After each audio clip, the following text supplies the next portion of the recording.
Салам достор, кутмандуу кечиңиздер менен бүгүнкү сабакка кош келипсиздер.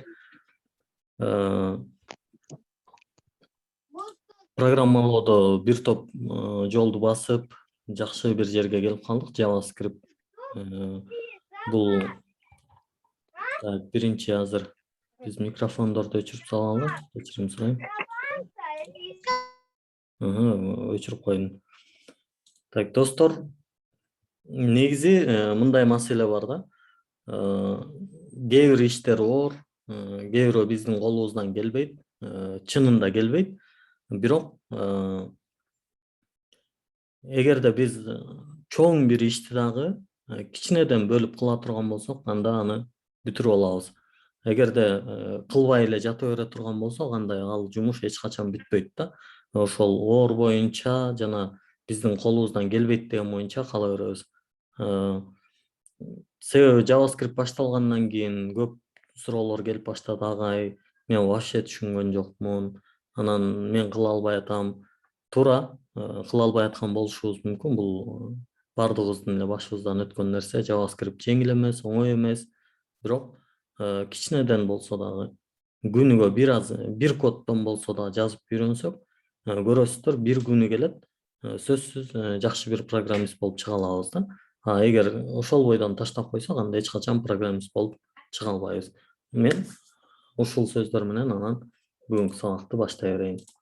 Так, агай көрсөткөн Notion'дун жаңы шаблонуна, темплейтине кирип көрдүм. Мына duplicate деген чыгып атат. Абдан ыңгайлуу экен, жеңил экен.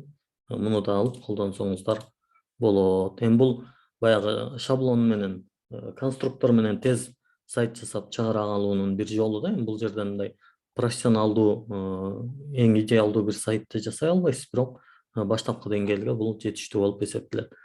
Ал эми бүгүн болсо JavaScript'теги өтө турган темабыз бул маалыматтын түрлөрү тууралуу сөз кылабыз. Анын ичинен саптар деп которуп койдук. Негизи саптар деген мындай толук кандуу маанини ичине камтый албайт деп ойлойм, анткени бул string деген англисче сөздү которуунун аракетин көрүп атабыз. Бул string эгерде мындай аябай жакшы котордум дегендер же ушундай болот мааниси дегендер болсо жазсаңыздар болот. Балким ошого алмаштырып коебуз. Бул негизи маалымат деги эле бул сайттагы, интернеттеги бардык эле нерселер, биз иштеп аткан нерселер, булар маалымат болуп эсептелет да. Ал эми ошол маалыматтын ар кандай түрлөрү бар. Мисалы, сандар, цифралар, жана санарип деп жүрбөйбүзбү? Сан ариптер, сан тамгалар, же болбосо тамгалар, же болбосо мындай сүрөттөр, видеолор дегендей мындай ар түрдүү маалыматтын түрлөрү бар да. Мына ушулардын JavaScript'те биз сөз кыла турган биринчи түрү ошол string деп айтылат. Ал кандай болуп белгиленет, ал эмнелерден турат, мына ошолорду карап көрөбүз. Негизи эле JavaScript маалымат түрлөрү жана маалымат структуралары дегенге карай турган болсок, бардык программалоо тилдеринде маалымат түрлөрү камтылган дейт. Ошол эле сыяктуу JavaScript'те андан четте калбайт дейт. То есть мында дагы ошол маалыматтын түрлөрү камтылган. Анан мурунку сабактарда дагы бир аз токтолуп өттүк эле. Бул программалоо тилдери экиге бөлүнөт. Бири динамикалык түрдөгү, динамикалык типтеги тилдер. Анан бири болсо строго типизированный деп коет го, мындай динамикалык эмес, бекем тартиптеги тилдер бар. JavaScript болсо ошол динамикалык түрдөгүсүнө кирет. Анткени бул өзүнө берилген маалыматтын түрүн сөзсүз түрдө мындай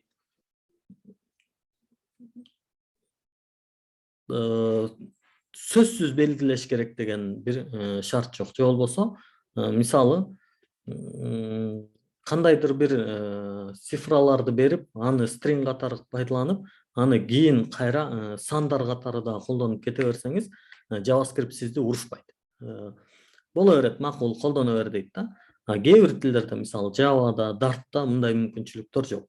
Ошон үчүн мурдагы сабактарда да айтканбыз, ошон үчүн мындай динамикалык типтеги тилдер менен программалоону үйрөнүп баштоо бир аз жеңилдик берет да.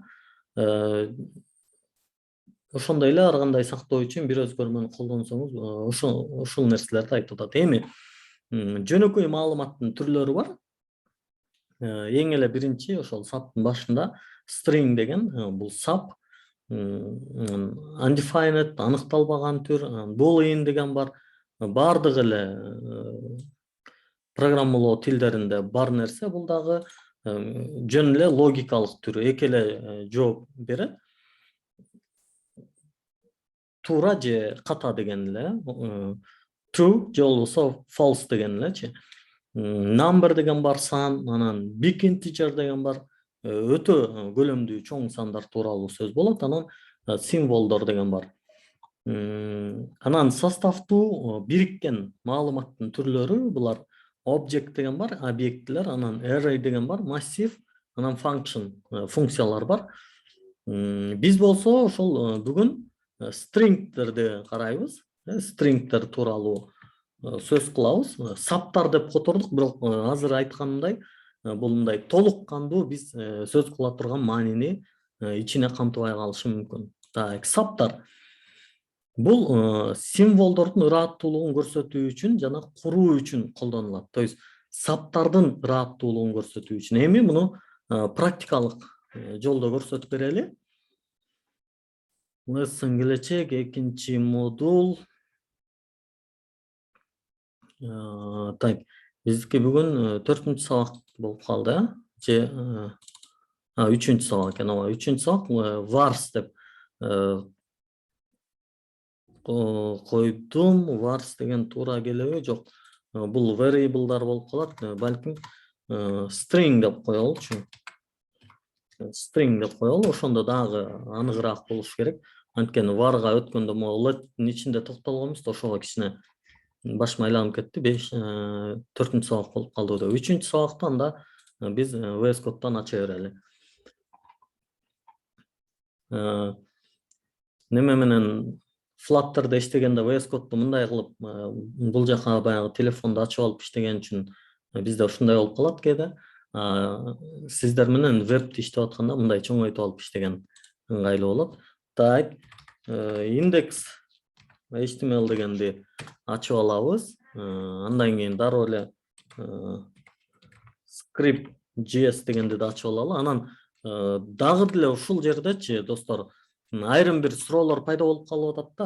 Өткөндө агай могул индекс HTML дегендин ордун башкача жазып койду эле. Мисалы, бул жерде делечи string.js деп койсоңуз деле болбойт, боло берет да. Мындай эч кандай деле бул файлдын атын сиз коюп аткандан кийин өтө деле бир чоң мааниге ээ эмес. Болгону эми баягы эреже катары биринчи файл index.html болуп туруш керек. Анан биринчи кошулган скрипттер script.js деп бул баягы эреже катары кабыл алынып калган үчүн эле биринчиде ушундай коюла берет. Андан кийин ансыз деле сиз чоң проектлер менен иштегенде, сайтты жасап аткан учурда JavaScript өзүнчө бир файлдын ичинде болуп калышы дагы толук мүмкүн да. Ал жерде сиз JavaScript'те мындай өтө көптөгөн коддорду жазып, аларды ошол коддордун ичиндеги маанисине жараша файлына ат коюп калышыңыз мүмкүн. Болгону маселе JavaScript'тин файлы .js менен бүтүш керек, HTML'дики .html менен бүтүш керек. Так, андан кийин биз бүгүнкү сабагыбыз JavaScript эмне деп коебуз? String деп коелу. Бүгүнкү сабагыбыздын аты JavaScript string. Адатка айлангандай эле мунун ичине дагы JavaScript string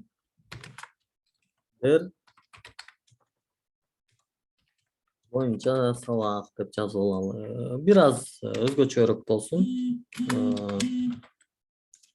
Стайлды ушул эле жерге берип алалы. Color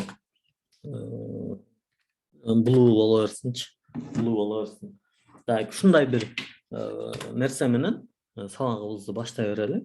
Так, сөзсүз түрдө скрипт кошуп алууну унутпашыбыз керек. Скриптин ичинде биздики бүгүн string.js деген скрипттерибиз бар. Демек, биз ошол скрипттерибизди string.js'in ичинде жазат экенбиз. Ооба, JavaScript stringдер боюнча сабагыбыз башталды, ушул жерден баштайбыз. Эми азыр сөз кылганыбыздай эле кайра айтып атабыз. Мисалы, user name же болбосо жөн эле бул жер мисалы бир string берип атабыз да. Ушул жерде дагы мисалы variable'ды өзгөрмөнү атоодо бул сиз эркинсиз да. Мисалы бул жерде string берип атканыбыз үчүн ошол берип аткан stringге байланыштуу бул жерге ат кое беребиз. Көбүнчө баягы username деп коюп жүрбөдүк беле? Username колдонуучунун атын жазууда. Анткени колдонуучунун аты мисалы турат. Бул ошол string болуп атат да. Анткени мындай символдордон турган, белгилүү бир символдордон турган мындай сапты, текстти билдире турган маанидеги нерсе экенин билип атабыз. Мисалы let анан age деп мисалы сурап атса, age жашын сурап атса, бул жерге мындай нерсе жазабыз да. Бул болсо цифра да, бул integer да, сан булчу. Муну биз string деп атай албайбыз. Ошон үчүн түшүндүңүздөр, кыскасы ушундай. Username турат. Бул ушул string. String сөзсүз түрдө кош тырмакчанын ичинде алынат. Сөзсүз түрдө дебейин да, ошол string экенин ошол кош тырмакчанын ичинде экени менен биле алабыз. Эң негизги көрсөткүчү ошол. Андан кийин дагы бир бул жерге ошол string деген бир немени берели. Кош тырмакча эмес, жалгыз тырмакчанын дагы ичинде берилсе, мисалы бул текст. Жок, мындай дейли. Бул дагы текст, же болбосо бул дагы сап деп коелу. Мисалы ушул дагы текст. Бул дагы текст деп коелу. Турат эмес, текст. Ошон үчүн мен бул жерге username дегенди бергим келбей атат. Бул жерде деле мисалы my string деп коелу. My string. 2-3 сөздөн ат койгон жакшы өзгөрмөлөргө, мисалы даже мондай койгон дагы жакшыраак. My first string, менин биринчи stringim. Ушундай кылып койгон дагы жакшыраак. Же болбосо мынакей my эми бул жерде кийинки экенин билип туруш үчүн my second string. Бул мындай сөзсүз болгон нерсе эмес.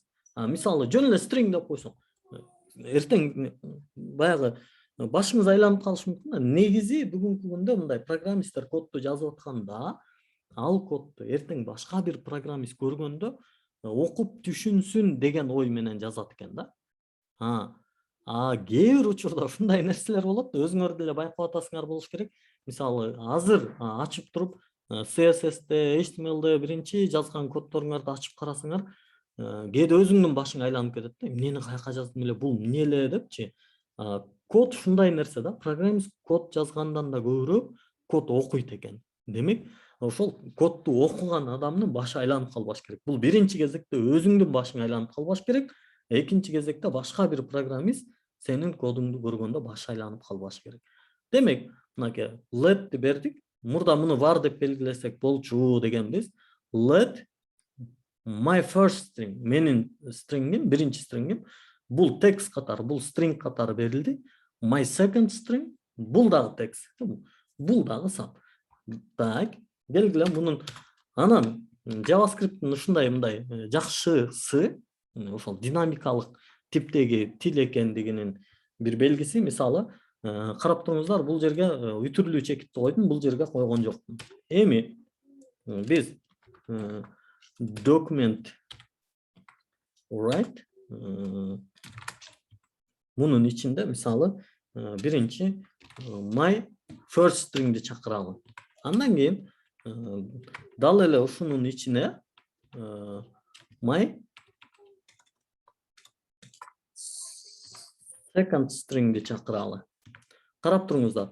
Негизи башка бир тилде болгондо могул жерге үтүрлүү чекит берилбей калса, бул ката бериш керек эле. Бирок JavaScript ошол мындай динамикалык тил болгондугунун да бир жакшы мүмкүнчүлүгү бул жерде мындай могул жерге дагы негизи үтүрлүү чекит берилсе жакшы болот. Анткени ушул могул код бүттү, бул жакта бирөөнү чакырды. Андан кийин бул код дагы бир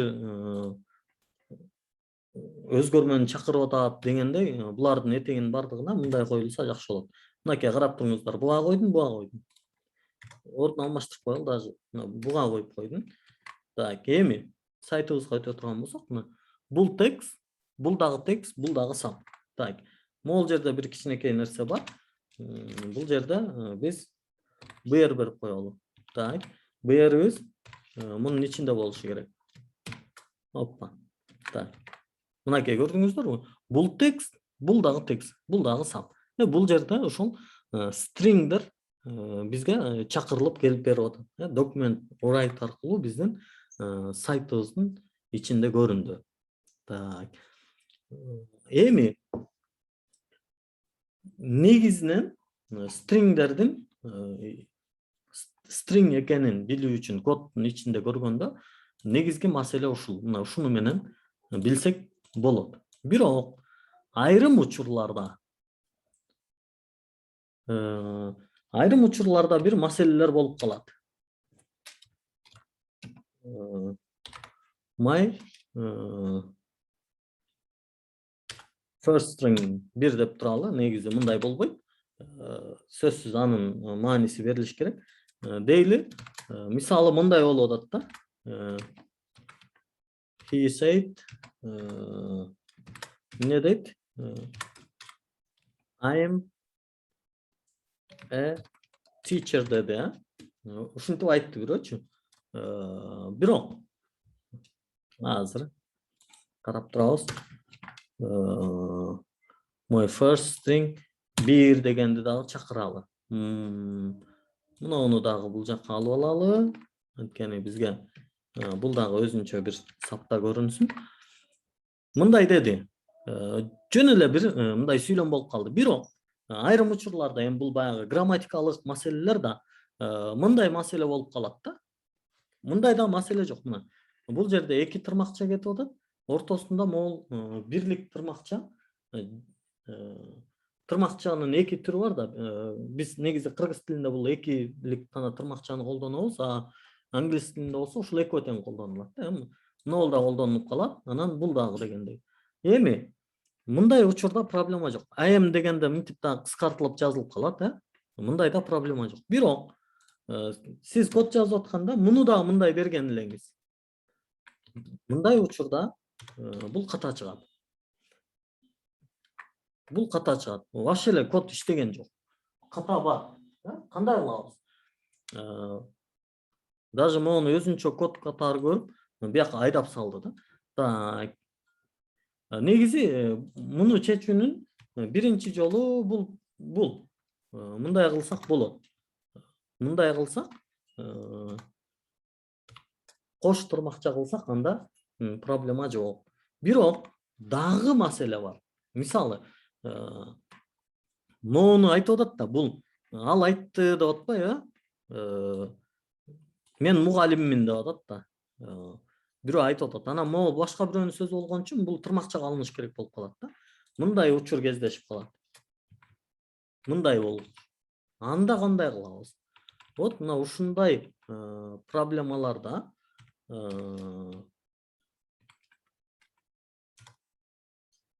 бул жерде бир жакшы нерсе бар. Могул обратный слэш деген тескери слэш бар. Экранирование деп коет. Ошол бизге керектүү, биз коддун ичинде көрүшүбүз керек болгон нерсени мындай кылып экранировать этип койсок, биздеги ката жоюлуп калат. Көп нерселерди экранировать этүүдө бул абдан пайдалуу нерсе, тескери слэш. Ушундай кылып колдонобуз муну. Муну бергенде эми азыр өзүбүздүн немени карап көрөлү. Так. Бир проблема бар. Бул жерде дагы мону көрсөтүш керек элек.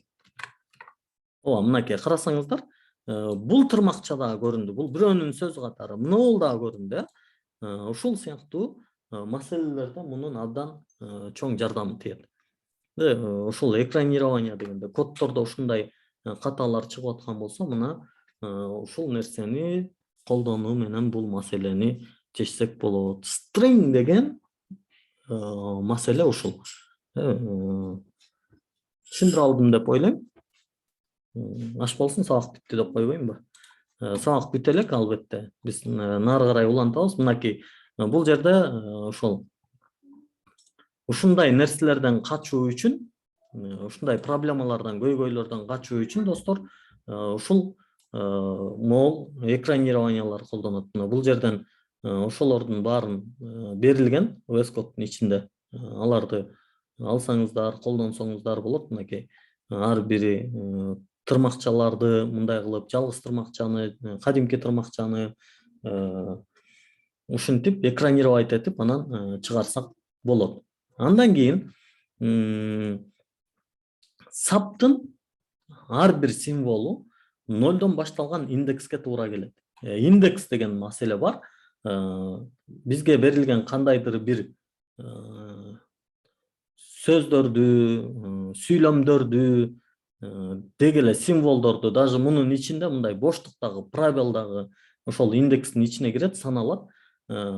Индексти саноодо бул дайыма 0дон башталат. Муну көрсөтүү үчүн келиңиздер, могу how are you деген мааниси бар бир сапты түзөткөнбүз. Анан ошону санап көрөткөнбүз да. Саптын биринчи белгиси H, мына H. Ал 0 индексине туура келет. Акыркы символ болсо бул мынакей суроо. Бул болсо 11-чи индекске туура келет.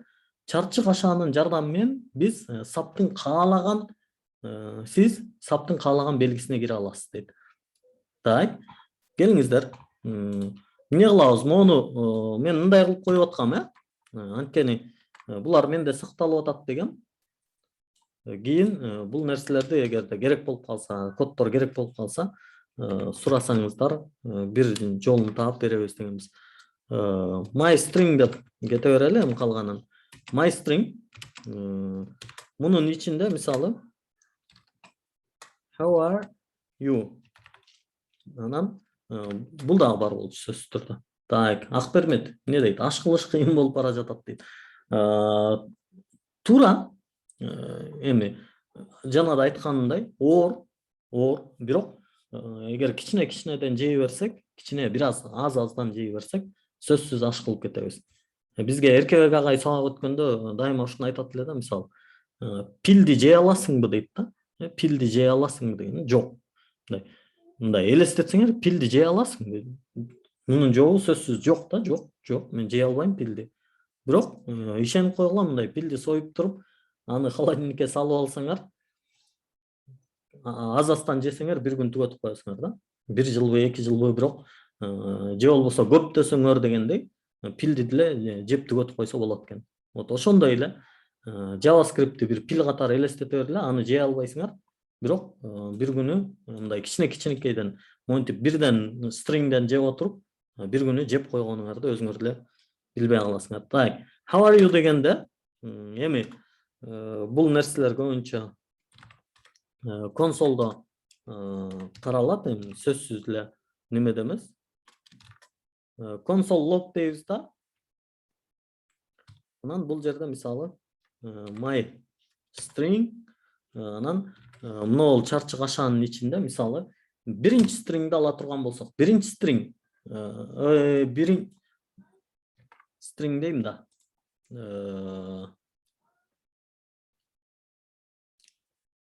Биринчи индекс бул могу how are you деген жерден эмнени алып берет? Кайсыл тамганы алыш мүмкүн? Кана бул сиздерге суроо. Азаматсыз Ринат Акматов. Демек мен азыр жакшы түшүндүрө алган жокмун, Демек мен жакшы түшүндүрө алган жокмун. Анткени биз азыр айтып атабыз. Бул жерде да сөз кылдык мына. ооба, о дегендер туура айтат. О дегендер туура айтат. Анткени биз бул жерде айтып атабыз. Саптын биринчи белгиси 0 индекске туура келет. Эгерде биз коддо 0 деп жазсак, анда бул бизге h'ти алып берет. Так, мынакей келиңиздер. Консолду карайбыз. Консолду карасаңыздар, 0 десек, жок. Тырмакча бул индекс катары кирбейт. Ал болсо ошол стрингди белгилеп бере турган гана коддун ичиндеги нерсе. Ал бул жака чыкпайт да. Так, келгиле, ушул дагы түшүнүктүүрөөк болуш үчүн ушул жерде могул консолго чейин дагы бир нерсе чыгарып алалы. Ой, I'm sorry. Арка кетип баратат. Так, документ write'ка да чыгарып алалы. Ушуну түшүнүш үчүн жакшы суроо, жакшы неме болду да. Могул тырмакча бар да деген нерсе. Ооба. Бул жерге да MyString'ди чакырып алалы, анан көрөбүз. Ошондо бизге дагы түшүнүктүүрөөк болот. Мынакей, эгерде мындай дей турган болсок, how are you дегенде, бул жерде тырмакча чыкпайт. Эгерде туура айтасыз, сиз туура айттыңыз. Бул мындайдан болуп турган болсо, бизге тырмакчасы дагы керек болсо, мына how are you деген тырмакчанын ичинде керек болсо, анда 0 десек, бул жака тырмакчаны чыгарып берип атат. 1 десек h'ти чыгарма. Бизге бирок азырынча тырмакча керек эмес. Анткени жөн эле how are you деген суроо да бул. Кандайсың деп атат да. Иштер кандай депчи? Билбейм. Кыргызча кандай кылып которобуз? Дегенде, бул жерде тырмакча бул коддун бир бөлүгү. Ал сөздүн бир бөлүгү эмес, мынакей. Бизге 0 индекс бул h'ти чыгарып берет.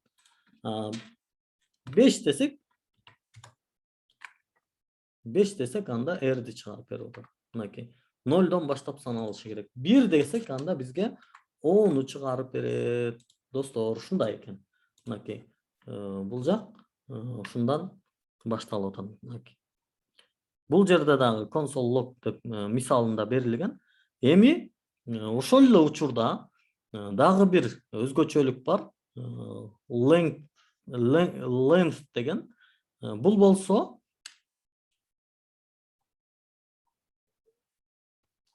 так, чатты карап коем. Пробел чыгай. Пробелди дагы санайт. Адилбек Курманбек уулу. Келиңиз азыр монун пробелин санап көрөбүз. Так, 0, 1, 2, 3. Так, 3кө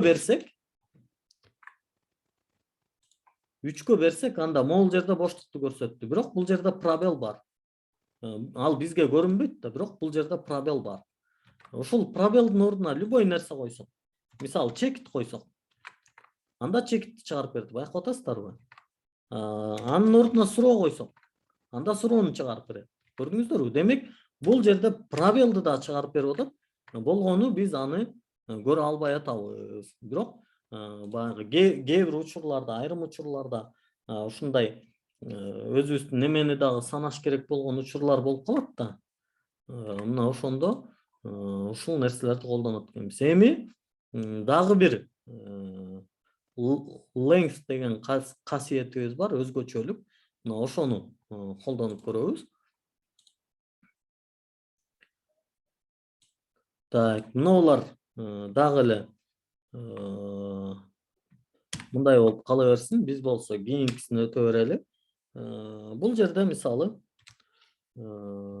document write мисалы MyString анан checkit length дегенди колдонсок, бул эмнени берет? Бизге бул жерде негизи MyString'де how are you деген сөз турат. Бир string турат. Бирок MyString болсо бизге 12 деген санды чыгарып берип атат. Бул эмне? Анткени MyString length деген касиетин колдонобуз. 1, 2, 3, 4, 5, 6, 7, 8, 9, 10, 11, 12. Так, могул жерде кичине ката жазылып калыптыр. How are you? Мен туура жаздымбы? Туура жаздым. Бирок 0, ооба, 11-болуп калат, бирок жалпы 12 индекс бар экенин көрсөтүп берип атат. Узундугу 12'den ошол length биздеги могул сөздүн сүйлөмдүн жалпы символдорунун узундугун жалпы санын алып чыгып берип атат да. Канча нерсе колдонулган ошол узундугун көрсөтүп берип атат. Кеттик, дальше улантабыз. Эми ыкмалар деген бар, методу деген. Ошол методдорго бир аз токтолуп өтөбүз. Бул жактары түшүнүктүү. Саптар тууралуу сүйлөштүк. Ыкмалар. String менен иштөөнүн ыкмалары. Ошол стрингдерди кээде ушундай учурлар болуп калат. Сен бардык нерсени мынтип кичине менен эле жазасың. Тигил жакта болсо бардыгы чоң менен көрүнгөн учурлар кездешип калат да. Сайттарда, бир нерселерде ушундай нерсе болот. Ошол нерсени кылуу үчүн могул to uppercase деген метод, усул, ыкма. Ыкма менен усулдун мындай маанилик айырмасы барбы билбейм эми. Боло берет. Усул десе деле болот, ыкма десе. Негизи методду даже кыргызча метод деп деле колдоно берсе болот. Мен бул жерде жөн гана неме кылып койдум. Ушул эле стрингдин үстүндө иштеп кете берели. Анан биз болсо мунун бардыгын эле ошол документ write'га эле чыгара берели. Бул жерде мисалы my string анан to uppercase деген бар. Мынакей мындай кылсаң. Биздин сүйлөмдө биринчи эле тамгасы чоң менен берилген болчу. Бирок бизге азыр ката кетип калды. Так. Uppercase'тен кийин могул жерде дагы бул нерсе колдонулушу керек экен. Эми карасак, мына how are you дегендин бардыгы чоң менен көрүнүп атат. Болбосо биз негизи чынында мындай эле жазганбыз. Бирок бул ыкма менен ушул усул аркылуу өзүбүздүн кодубузду эмне кылдык? То есть стрингибиздин бардыгын тең чоң менен жазып койдук. Анан могул эрежени да байкасаңыздар, мына to uppercase деген дагы жанагы camel case деген эреже менен жазылып атат. Мына бизде my string деп жаздык эле. Анан могул жакта my, анан first'тун f'сы чоң, анан string'дин s'i чоң. Ушундай кылып жазбадык беле. Бул жерде да коддор дагы ошол эреже менен жазылган экен да. Анткени окуганга ыңгайлуу болсун депчи. Окуганга ыңгайлуу болсун деп. Ошол эле учурда uppercase менен бирге дагы ошонун эле антоними lowercase дегени бар. Бул болсо тескерисинче, мисалы келгиле, мисалы англис тилинде могул сыяктуу да эреже бар да, мисалы тема болсо бул ушундай жазылсын деген эреже бар да англис тилинде. Сиздин тема ушундай жазылып атат дейли, мисалы. Бирок бизге бул мындай керек эмес болуп калды да. Бизге кандай керек болуп атат? My string to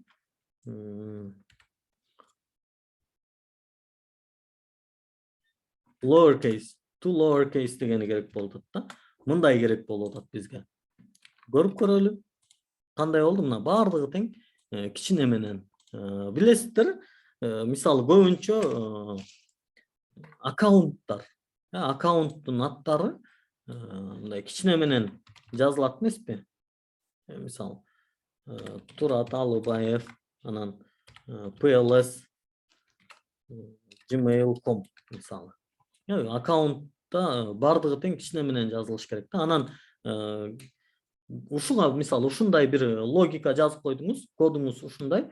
Бул жерде болсо мен ойлонуп кеттим де, мен өзүмдүн аты жөнүм бардыгы тең чоң менен жазылыш керек. Даже мен PLS дегенди мен кичине менен жаза албайм, андай мага туура келбейт деп мындай кылып түзүп койдук. Бирок сиздин кабыл алуу кодуңузда to lowercase деген логика бар экен. Ал эмне кылды? Бардыгын тең мындай кичине менен чыгарып берип койду да. Ушундай элестетиш керек да. Мындай программалоо өзү ушундай элестетүүлөрдүн, ушундай нерселердин үстүндө курулган да, логиканынчы. Демек, бул жерде ушундай колдонулушу керек болгон учурлар дагы бар экен да. Ошон үчүн эмне кылат экенбиз бул жерде? Lower case, upper case деген мүмкүнчүлүктөрдү колдонот экенбиз. Андан кийин trim деген бар экен. Бул болсо ашыкча нерселерди, ашыкча пробелдерди, ашыкча нерселерди жок кылат экен. Саптын башында же аягында боштуктарды. Так, жазып көрөбүз. Муну дагы алып коебуз да. Тетиги эле биздин нерсебиз кала берсин. Билбейм, кодду жазып атканда, айрыкча пароль соролдорду жазып атканда да ушундай нерселер кез келип калат, document write, андан кийин my string, анан trim дегенди колдонсок. Мисалы көрдүңүздөр, могул жерде канча 3 боштук, бул жерде дагы 3 боштук калган экен. Ошол нерсени бул жактан карасак, азыр мындай кылып коелу. Ушул дагы белгилүү болуш үчүн бул жакка мындай кылып жазып койсок кандай болот? Ортодогу боштуктарды алабы? Мынакей көрдүңүздөрбү? Бул жерде бир эле боштук калды. Могул жерде дагы 3 боштук деген бир топ эле артка айдап салыш керек эле да. Даже мисалы 4, 5, 6 боштук кылалы. Эгерде бул trim болбосо, кандай болуп чыгыш керек эле бул? My string дегенди чакыралы. Демек, кээ бир учурларда бул браузер дагы по умолчанию алып коет окшойт. Негизи бул моундай болуп чыгып калыш керек болчу да. Азыр мунун боштугу өзү алынып калды. Негизги муну алып берип аткан нерсе ошол trim деген код аркылуу экен. Муну дагы эстеп калган болобуз. Андан кийин repeat деген бар. Repeat өзү аты айтып тургандай эле, кайталоо. CSS-те дагы көп кездештиргенбиз. Repeat, no repeat, background, no repeat дегенди көп колдонбодук беле. Демек, бул жерде дагы ошол нерсени колдонсок болот экен. Келгиле, эми муну азайталы. Муну азайталы, турат деп эле туралы. Муну дагы алып коелу да. Document write. Бул жерге my string анан repeat деген бар экен. Бул да мындай болуш керекпи? Так, мунусу жок экен.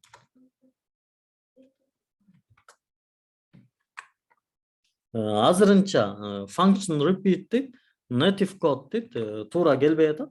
Анткени биз могул жерде эмнени беришибиз керек? Repeatке канча жолу кайталанышын беришибиз керек. Мынакей. Ошондо мына турат кайталап таштадым да. Муну азыраак кылсак жакшы көрүнөт окшойт. 3.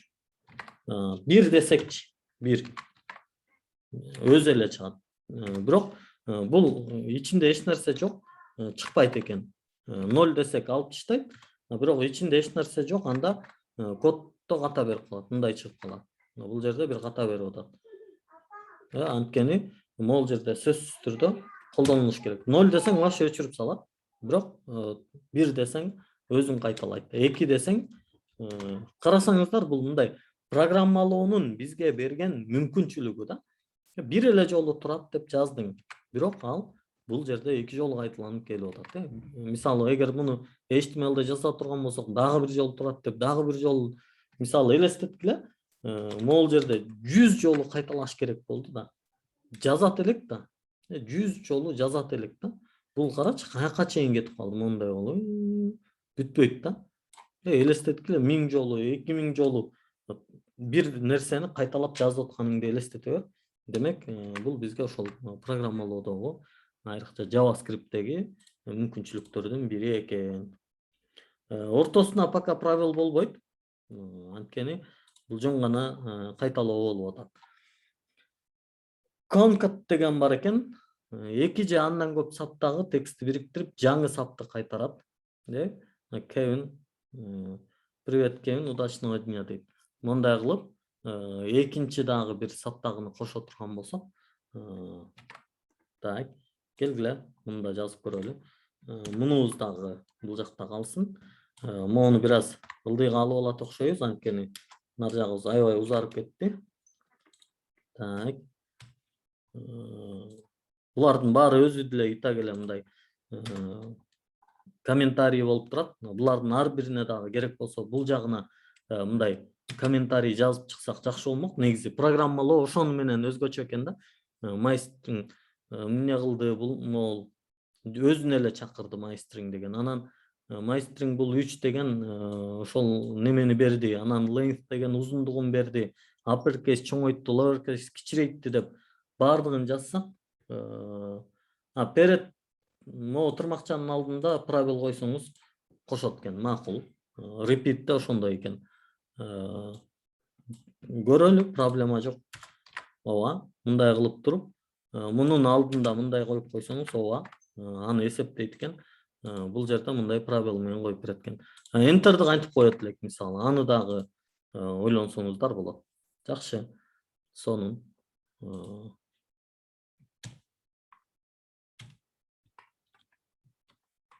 Так. Кийинкибиз болсо,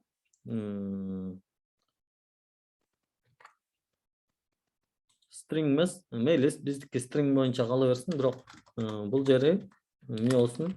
Hello болсун. Андан кийин буга эмне кылып атабыз? Биз document write'га эле чакыра берели, өтө деле маанилүү эмес. Бул жерге эмне дейбиз? MyString.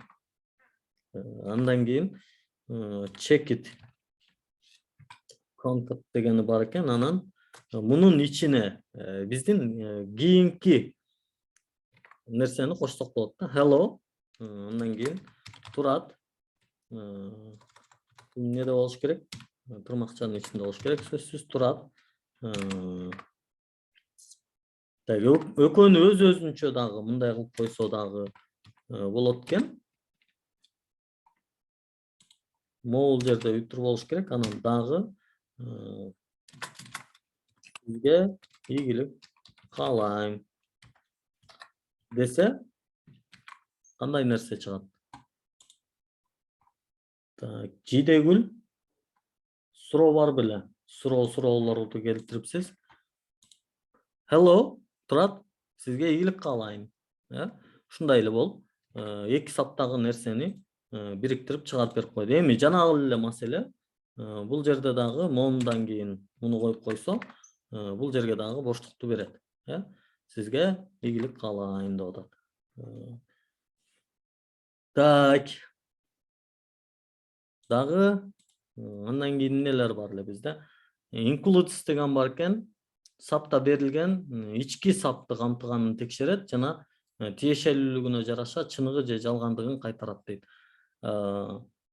Бир сүйлөм берилген, анын ичиндеги ошол саптын ичиндеги нерселердин туура же ката экенин текшере турган маселе экен. Жана boolean деген ушул могул true, анан false деген эле. Эгерде byte деген болсо true дейт, ал болбосо не byte деген сөз жок экен да. Келгиле ушуну текшерип көрөбүз. Чын же жалган, ооба. Туура же ката, чын же жалган. Ошону эле карайт. Так. Let MyString быть или не быть. Вот в чем вопрос дейт, ушул экен. Эми console log MyString анан includes дегенди берип туруп, кашанын ичине ушунун ичиндеги нерселерди сурасаңыз, могуга биринчиге byte дегенге true деген чыгыш керек, анткени ал бул жерде бар. Андан кийин бул дагы бар.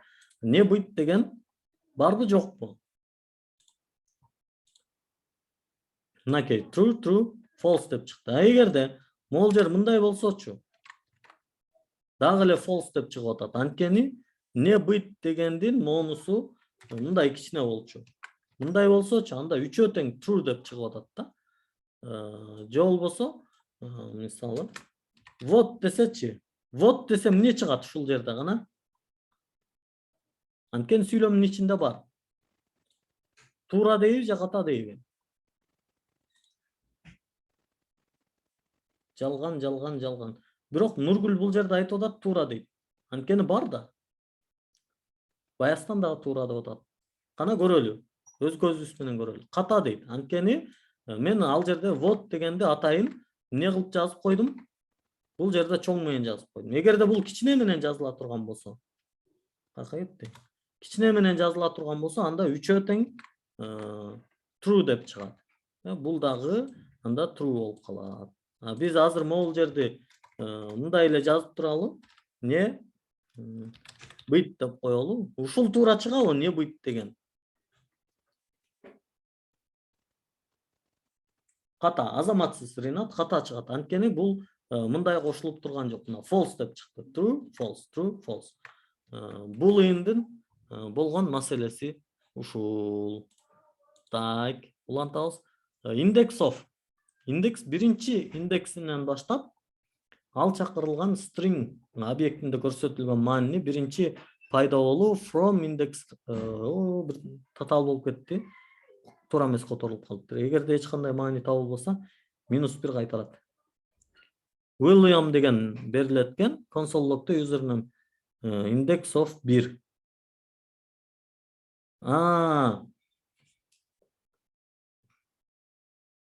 Келгиле, муну дагы байкап көрөлү азыр.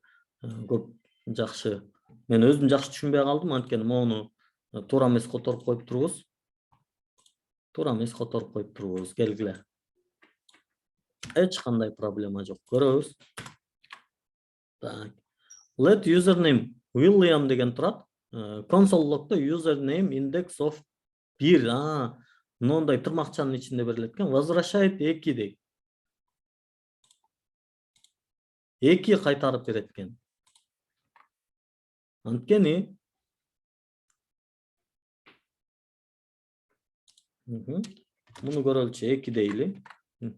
-1ди кайтарып берип атат. 3 десе -1ди.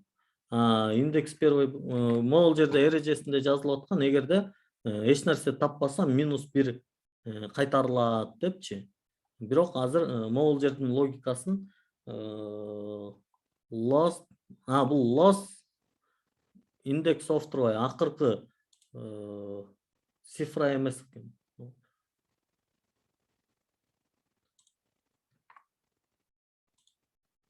Так, хорошо, макул. Муну мындай index of анан бул жерде index of анан lost index of деген.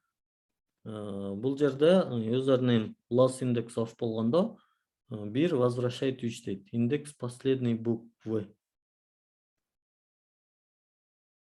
Lost index of болгондо бул артынан бери карай санап келет экен. Анан 1. Так, хорошо. Муну көп жакшы түшүнгөн жокмун, достор. Ушул индекс офторду жакшылап карайбыз. Мирлан агайдын сабагын кайталап көрөбүз.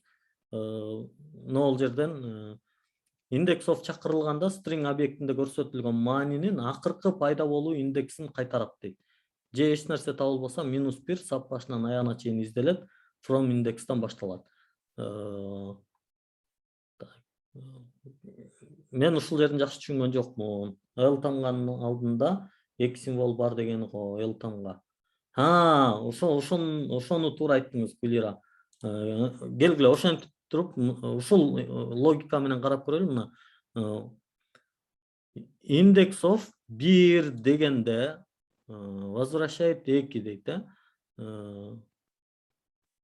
0 1. Так, 2 десек, буга 2 десек, азыр ушуну жакшылап түшүнөлү. Index of 2 десек, бизге эмне кайтарып берип атат? Так, -1 деп калып атат. Жок, дагы деле index of method string, index of search string position number.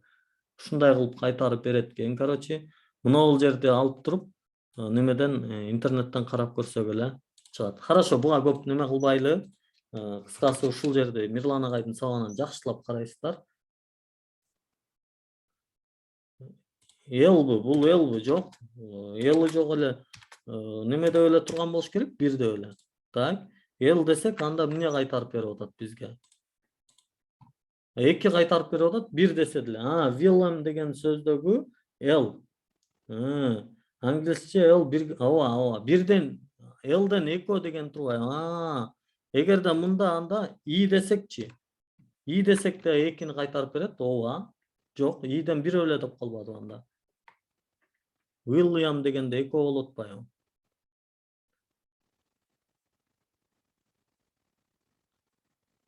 L 2 жолу могул бир жерде кайталанганы үчүн окшойт анда. Келгиле ушуну дагы жазып көрөбүз. Ооба, мен туура эмес түшүрдүм. Бирок бул жерде деле 2 деп калды. 0, 1, 2, 3.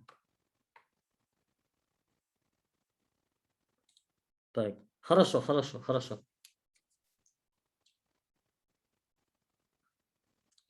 Хорошо, макул, проблема жок. Бул жерде ошол Мирлан агайдын сабагынан жакшылап кайталайсыздар. Индекс офторду кайталайбыз. Бул тапшырма. Ооба. Демек, Мирлан агайдын сабагын жакшылап кайталап көрүш керек, түшүнүш керек. Метод char at деген бар. Саптан көрсөтүлгөн белгини кайтарылат.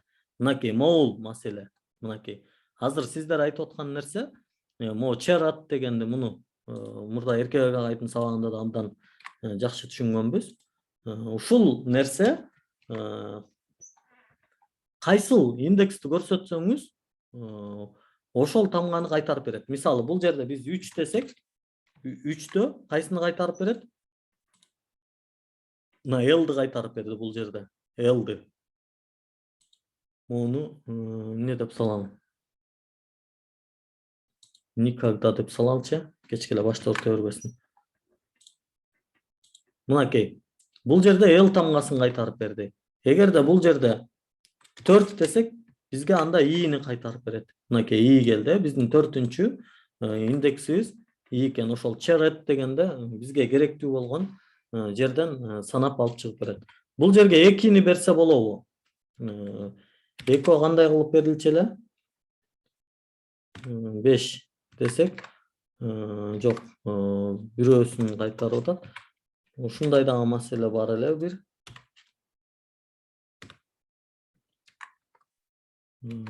Бирөөсүн гана кайтарып атат, могул экинчисин кайтарып берип атат.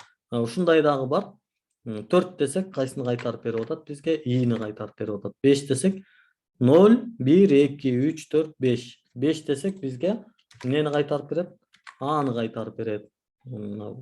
Керектүү жерди санап алуунун түрү. Substring деген бар. 2 индекстин ортосунда же 1 индекстен саптын аягына чейин саптын белгиленген бир бөлүгүн кайтарат.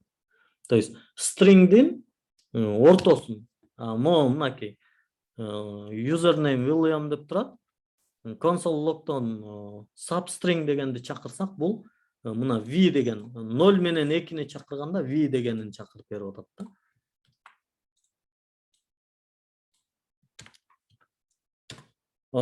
Өлө сүйлөп салдым окшойт.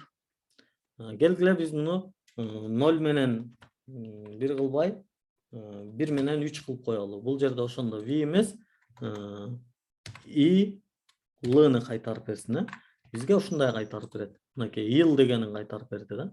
Бул жака пока документ write'ка эч нерсе чыкпайт жазбаганыбыз үчүн. 0, 1. Хорошо. Андан кийин replace деген бар. Ордуларын алмаштырат. Бул өзү эле айтып тургандай, repeat, replace деген нерселерди көп түшүнөбүз да. Бул көп колдонобуз го, башка деле жерлерде көп колдонулат го replace деген.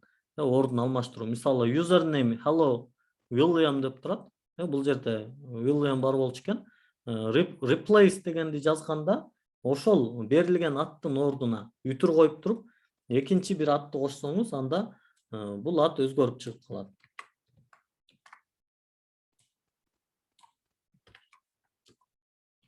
Мына нерсе бар. Бул жерде William боло берсин, но ол жерде атын кыргызча кылып коелу. Мисалы Асан кылып коелу.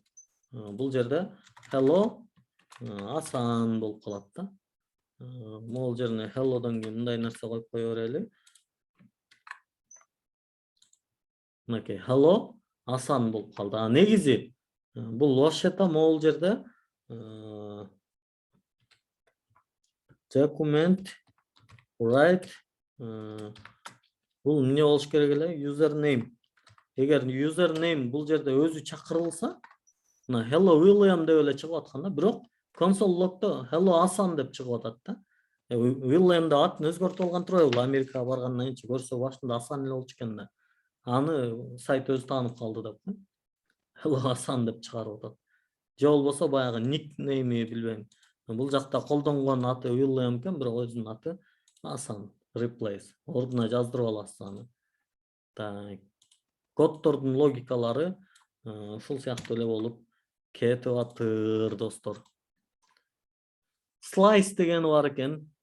Ошону менен бүтүп атат окшойт. Саптын бир бөлүгүн чыгарат жана баштапкы сапты өзгөртпөстөн жаңы сапты кайтарат дейт.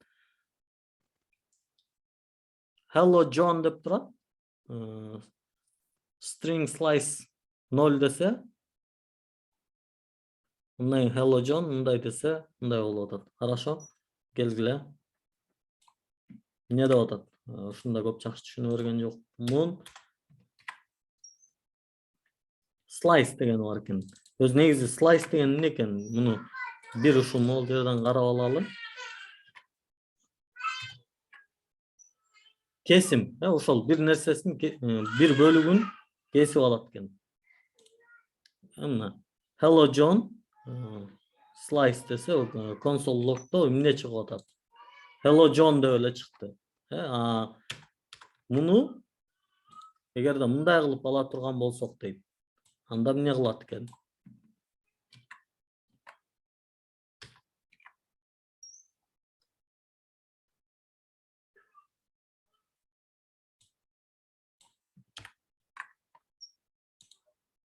Hell дегенин кесип алды да 0-дон 3-кө чейин ошол биздин stringдин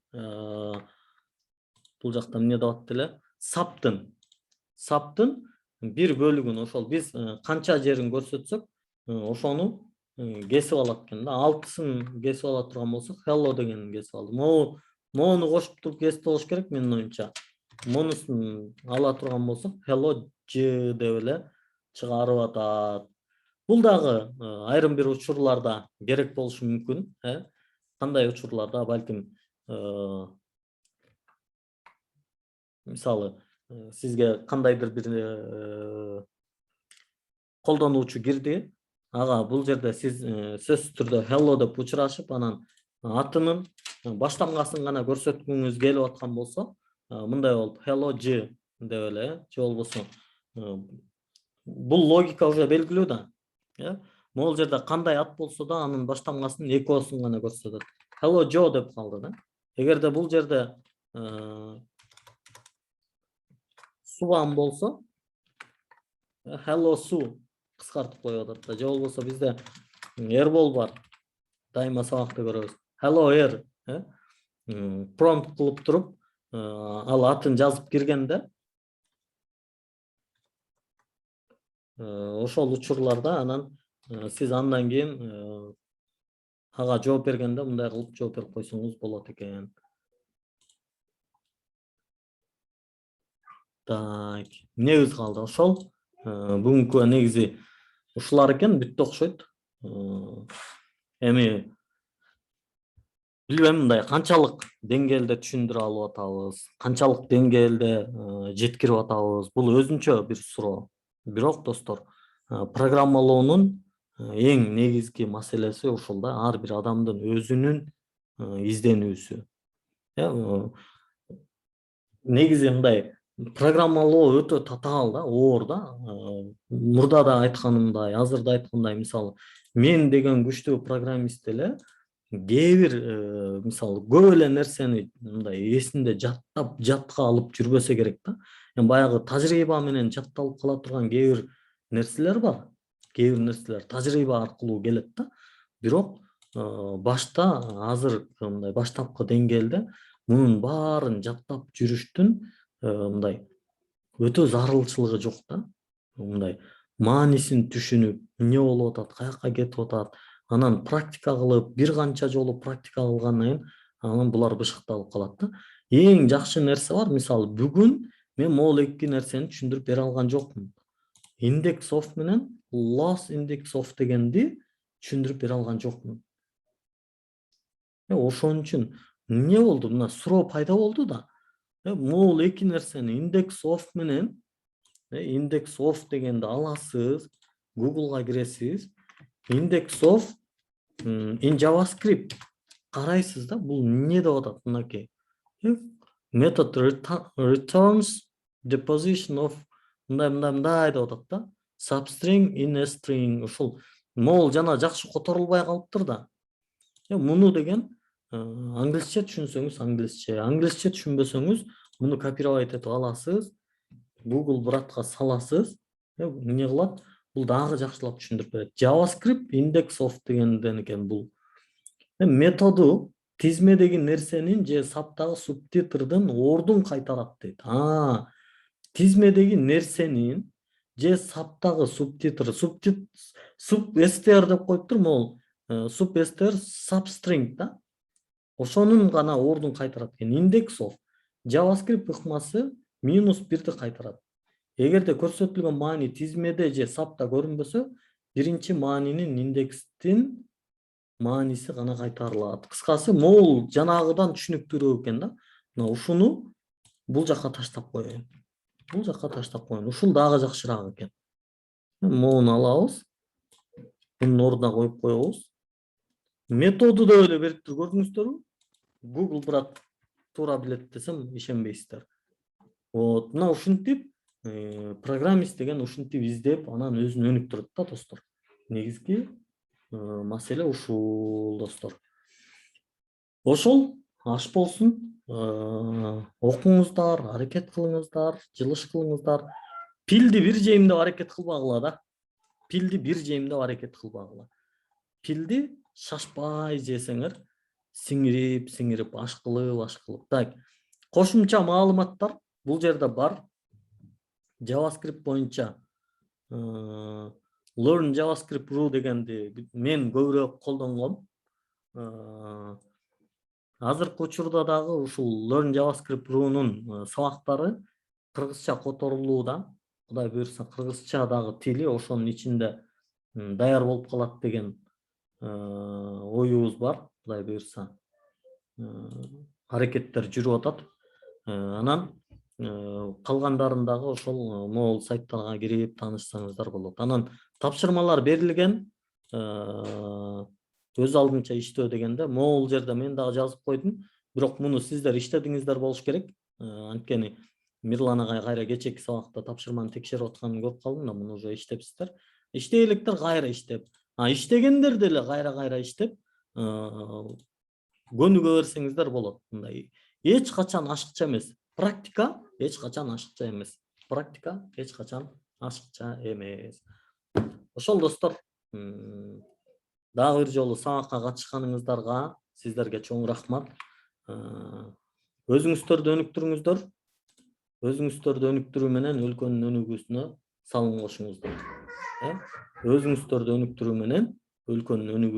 салым кошуңуздар.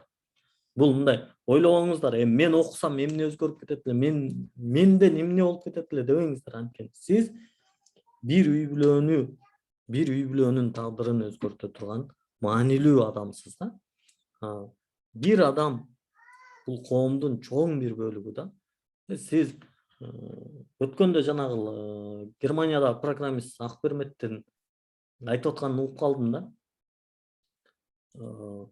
Ошол IT жаатына кирүү менен дейт, абдан мындай бир эң эле биринчи кезекте дейт, ошол үй бүлөмдүн, туугандарымдын дейт, кайын журтумдун, өзүмдүн, ата энемдин мындай бардык ошол финансылык проблемасын чечтим деп атат да.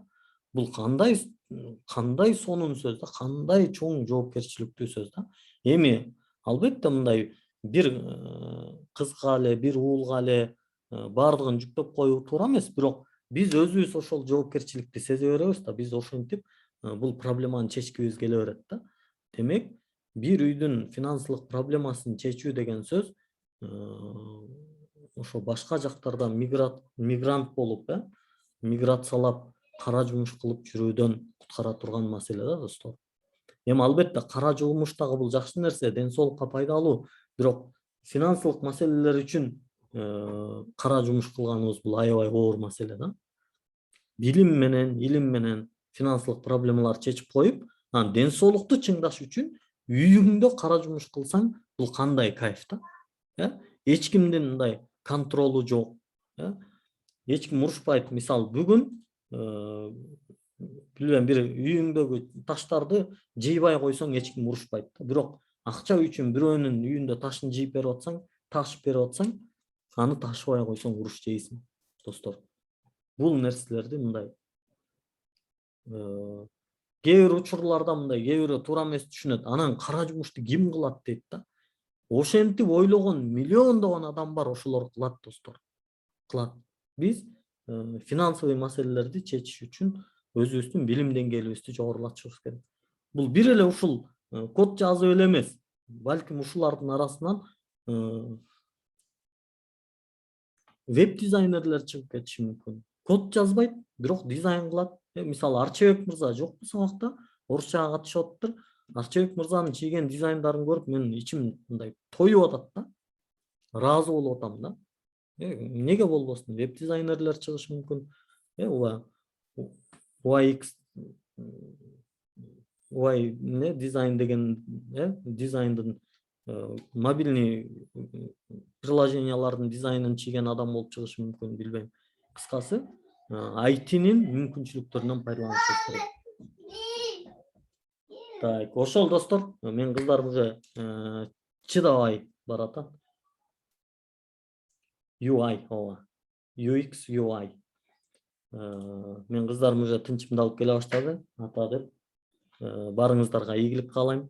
Айтылган сөздөр ишке ашып, жакшы күчтүү программисттер болуп чыккыла.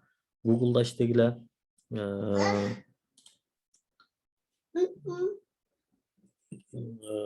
Facebook'ta иштегиле, Google'da, YouTube'da, Android'da иштегиле, Apple'da иштегиле дегендей, Яндекс'те иштегиле, Telegram'da иштегиле, чоң IT-нин дөбө шааларында иштегиле, достор. Мен ошол ийгиликтерди каалайм бардыгыңыздарга. Давай, жакшы туруңуздар.